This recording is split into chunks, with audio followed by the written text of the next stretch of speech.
The sky was not the limit for the Indiana Pacers tonight. I think we were all hoping for a much better game than what we got. The Knicks won by 30 points. It was a 2-2, game 5. Team that wins that is usually winning the series. I feel like every time I looked at my group chat, it was just a bunch of people screaming, why is Tyrese Haliburton not understanding what moment this game is in his career? Took 9 shots tonight, 5 of 9 for 13 points in a must-win game 5 on the road. Jalen Brunson, not his most efficient scoring night, but clearly understood the moment. Took 35 shots to score 44 points. How disappointing was this game? I really was hoping for a lot more from the run and gun Pacers and the pace that they've played with than to put up this kind of a performance. Well, I'm personally just so in love with this Knicks team that it's really coloring my analysis of the series, because I've just fallen head over heels in love with this team. I don't know how you couldn't, unless you're already a Pacers fan. They're everything that's good about basketball. They play so hard. They play for each other. They're such a team.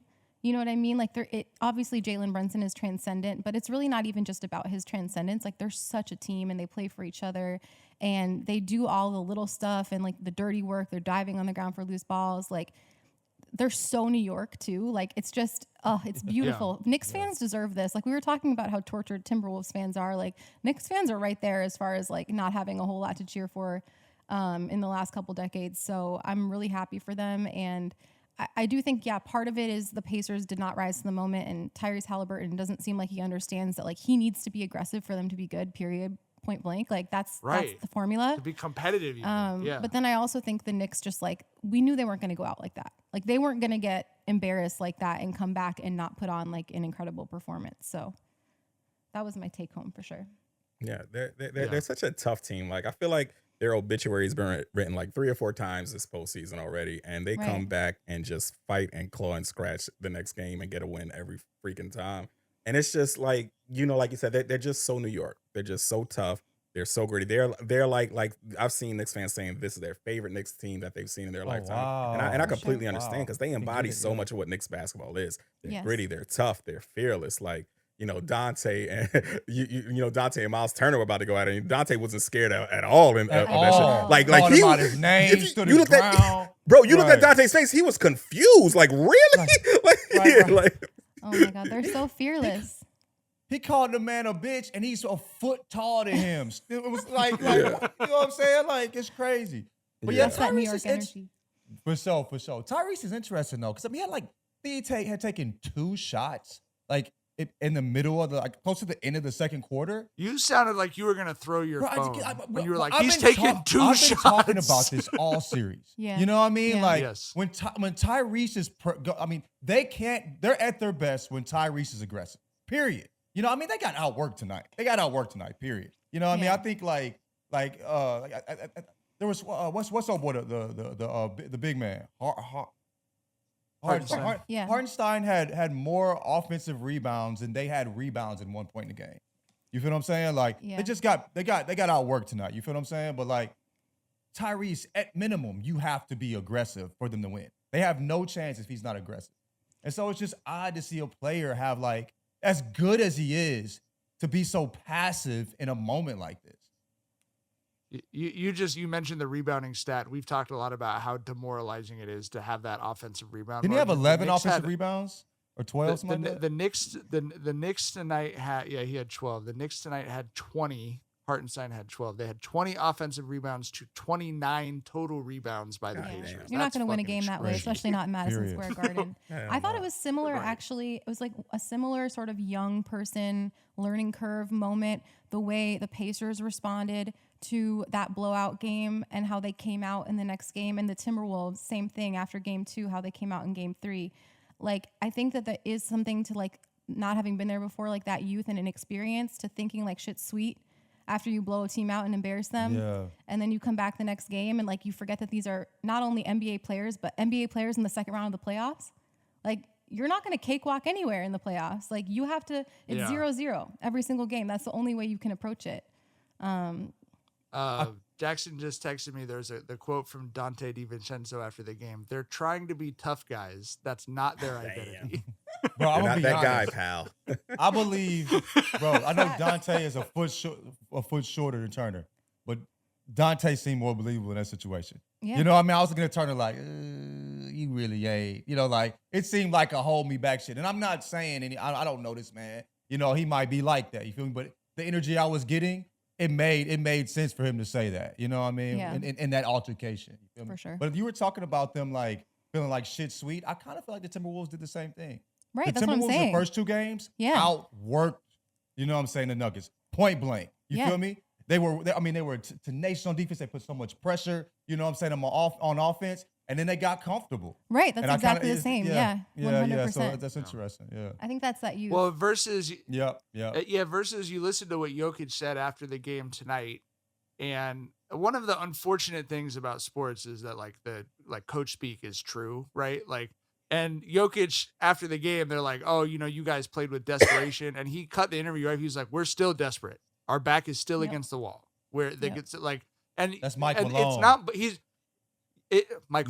not bullshitting. You know, I like calling him Mike. But I like calling him Mike. But I think he doesn't like people calling him Mike. I know, right? that's why I like it, because he embarrassed Cassidy Yeah. Hubbarth on TV. I think it was in the bubble. She was like, like Coach Mike Malone. And he's like, it's Michael. And I'm like, you could have done that off TV. You didn't need to do that. But anyway. You could have done it off TV, and also we had a lot of fun with him at that point, Claire, because it's like, who wants to be a Mike? Yeah. Like, Mike is and so I much say more that fun. as a proud Mike. It's like I've never known, and I actually he seems like obviously a great coach. He seems like a good dude, but like I've never known a person in real life who wanted to be called by Michael who is not a herb. just for sure. enormous asshole. Yeah. But yeah, I don't know. I think that's like, you can see Jokic really believes that. Yeah. He's not just saying it because he heard his coach say it, he knows it. He's really saying, no. They woke us up. We were down 0-2, and we're not going to feel like we're not desperate until halfway through the parade. Like, that's just where they're going to be coming from. And, that there's a genuine power to that. And I agree with you. It feels like the Knicks are very tapped into that right now. And I hope they get it done. I hope they can give the Celtics a series. But the Celtics limp right into the fucking thresher that is the Nuggets. That's fine with me too. I mean, I honestly think the Knicks would be in the finals this year if they had OG Anunoby and Mitchell Robinson. Like, I don't have any faith in this Celtics team. I've been banging that, like saying that from the rooftops all year long. I think that they, when things are going well, when they're front running, when they get out to a lead, they're front runners. They play incredible and they look unstoppable. At the first sign of adversity, they completely abandon everything that makes them good. They play dumb iso ball. I was telling some friends tonight, like, to me, the Celtics look like the absolute best guys at the Y playing pickup. Like, they're all really good, really good. Sorry, I'm so disgusted by them that I lost my voice. You threw up in your mouth a little talking about the Boston Celtics. The offense had you. Offense made you gag. You feel? Truly. No, but I'm gonna just start doing that when we're talking about the Celtics. I love that. That was awesome. But they really do just look like a bunch of very talented guys playing together versus like the Knicks, like I said, are like a capital T team. Yeah. And I really think the Knicks could have taken them at full strength, even with Kristaps. If Kristaps was there, I would take the Knicks fully healthy in a 7-game series against the Celtics fully healthy, not because of talent, because obviously the Celtics are the more talented team in that case, but just because like when the going gets tough, when the other team is like the grittier, tougher team, the Celtics have shown time and time again that they will abandon what works. So I don't trust them.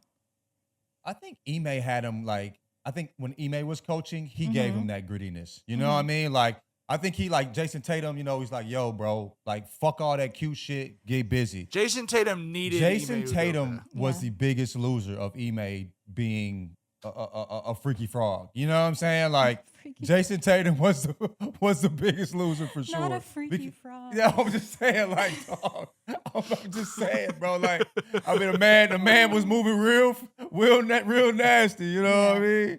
Yeah. Moving real nasty. But anyway, I think Jason Tatum was the biggest loser. He said that was his favorite. He might have fucked up Jason Tatum's whole legacy. Bro, I mean, they might have had a dynasty at this point. You know what I mean? Like, if Jason Tatum was playing tough, like, in big moments, that'd be crazy. So, but yeah, man.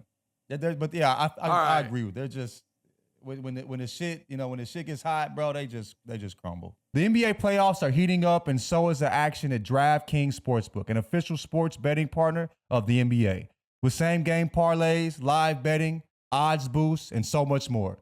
Don't miss out as the NBA postseason winds down. Oh boy, the playoffs have gotten fun. The Nuggets Timberwolves series is crazy, and we are locked in to see who comes out of Mavericks Thunder as well. And if you're new to DraftKings, you got to check this out. New customers bet $5 to get $150 in bonus bets instantly. Download the DraftKings Sportsbook app now and use code Jenkins. That's code JENKINS Jenkins for new customers to get $150 in bonus bets when you bet just $5.